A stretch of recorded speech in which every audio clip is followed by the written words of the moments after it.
যত বড় বিপদ আসুক, যত বড় মুসিবত আসুক, যত বড় জিনিস নিজের থেকে হারিয়ে যাক, যত বড় আপন মানুষ আপনাকে কষ্ট দিক, সমস্ত অবস্থায় শুধু একটা কথা বলবেন, আলহামদুলিল্লাহি আলা কুল্লি হাল।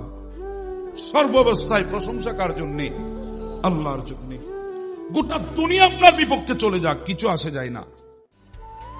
গোটা দুনিয়া আপনার বিরুদ্ধে বলুক, কিছু আসে যায় না। গোটা দুনিয়া আপনার সাথে দুশ্মনী রাখুক, কিছু আসে যায় না। শুধু আপনি আল্লাহ আল্লাহ রসুলের তরিকা ধরে থাকেন। তরিকা, মুখ আছে অনেক কিছু বলবে, আপনার বিরুদ্ধে অনেক কিছু বলবে, শুধু একটা কথা আপনি নিজেকে নিজে বলেন, আমি যা করেছি এগুলা ঠিক আছে কিনা আমাকে বলো। যদি বলে হ্যাঁ ঠিক আছে, তাহলে ঠিক আছে, তুমি আমার বিরুদ্ধে যাক, কোনো অসুবিধা নাই। আমাদের জন্য একজনই যথেষ্ট, তিনি কে? মানুষ পারে না এমন কিছু নাই। মানুষ যা কল্পনা করতে পারে মানুষ তা করে দেখাতে পারে।